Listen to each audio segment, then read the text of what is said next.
पाण्याचं दुर्भिक्ष्य म्हणजे कमतरता असलेल्या वाड्या वस्त्या गावांमधल्या लोकांना घागरभर पाण्यासाठी कशी दाही दिशांना भटकंती करावी लागते, मैलोन मैल तंगडतोड करून पाणी आणावं लागतं, याचे वर्तमानपत्रातले फोटोज आपण पाहिले असतील.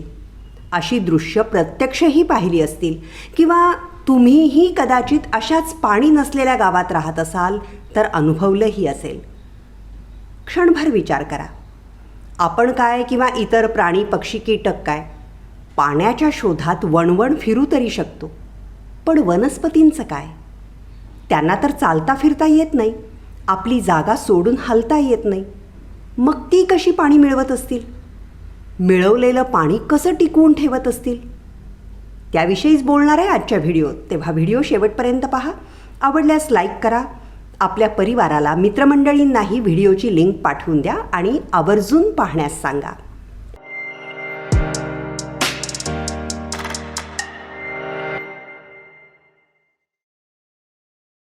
मित्रमैत्रिणींनो नमस्कार. मैत्र यूट्यूब चॅनलवर मी आपली सखी सुनीता आपलं स्वागत करते आहे. मित्रांनो, अचल वनस्पती पाणी कसं बरं मिळवत असतील? या प्रश्नाचं उत्तर आत्ता तुमच्या मनात तयार आहे याची मला कल्पना आहे. कारण शाळेत आपण अभ्यासलं आहेच की पावसाचं पाणी जमिनीत मुरतं.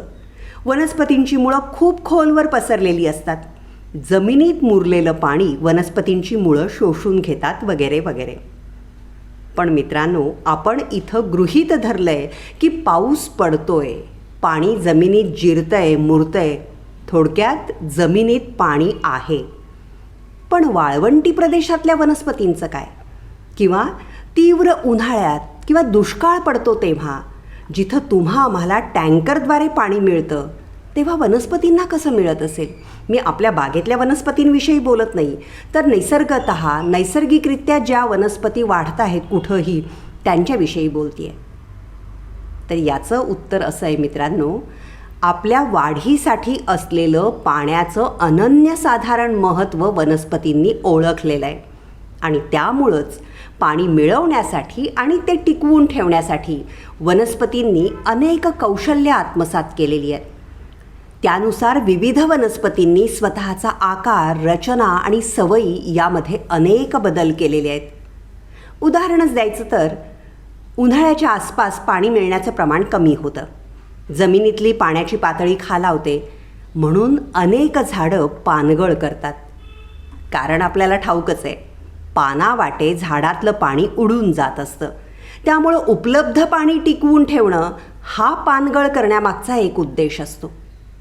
निसर्गतः वाढलेली अनेक झाडं उन्हाळ्यात आपली पानं गाळून उभी असतात, म्हणजे पानं टाकून उभी असतात. तेव्हा खराट्याप्रमाणे केवळ त्यांच्या शुष्क फांद्या आपल्याला दिसतात. त्यांना पाहिलं की वाटतं, अरे हे झाड मेलं की काय? पण पावसाच्या पहिल्या शिडकाव्यानं त्यांच्या फांद्यांवर पुन्हा हिरवी लवलव दिसू लागते. कमी पाण्याच्या प्रदेशात किंवा वाळवंटात वनस्पतींनी पाणी टिकवण्याकरता स्वतःमध्ये अनेक वैशिष्ट्यपूर्ण बदल केलेले आपल्याला पाहायला मिळतात.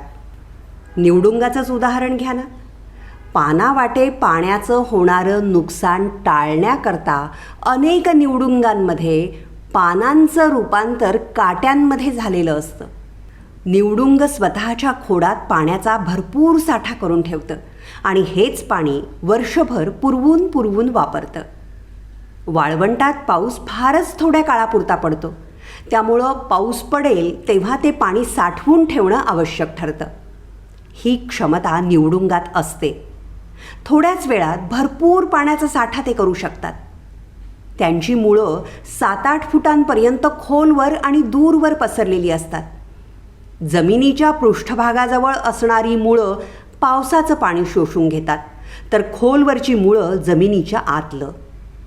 जेव्हा पाणी उपलब्ध असतं तेव्हा ते शोषून घेऊन साठवलं जातं आणि उपलब्ध पाण्याची उधळमाधळ न करता भविष्यासाठी साठवणूक त्याची केली जाते.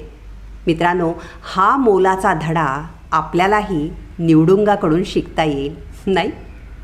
आणखीही कितीतरी युक्त्या वनस्पती पाण्याकरता योजत असतात. पाण्याचा अपव्यय टाळण्याकरता काही वनस्पतींच्या पानांवर जाड थर असतो, काहींवर मेणसट थर असतो. तर काही वनस्पतींच्या पानांवर दाट केस किंवा लव असते. बाष्पीभवनानं पाणी उडून जाऊ नये यासाठीच त्यांची योजना असते. इतकंच काय, वनस्पतींच्या पानांचा आकार हा देखील पाण्याच्या उपलब्धतेशी निगडीत आहे. म्हणजे पानं आकारानं लहान असणार की मोठी हे देखील त्या ज्या प्रदेशात असतात तिथं किती पाणी आहे यावर ठरतं. कारण पानांचा आकार जितका मोठा तितकं त्याद्वारे उडून जाणाऱ्या पाण्याचं प्रमाण जास्त. म्हणून तर कमी पावसाच्या प्रदेशात पानांचा आकार फारसा मोठा नसतो. दुष्काळी भागात, पर्जन्यछायेच्या प्रदेशात म्हणजे जिथं पाऊस कमी पडतो अशा भागात निसर्गतः बोरी, बाभळी, कडुनिंब यासारखी लहान पानांची झाडं दिसतात ते याचमुळं. याउलट जास्त पाऊस असलेल्या प्रदेशातल्या वनस्पतींच्या पानांचा आकार मोठा असल्याचं दिसून येतं. मित्रांनो, पाणी मिळवण्यासाठी आणि ते टिकवून ठेवण्यासाठी वनस्पतींनी अशी अनेक कौशल्य आत्मसात केलेली आहेत. महत्त्वाचं म्हणजे त्यांचा न चुकता अवलंब या वनस्पती करत असतात. पण आपलं काय?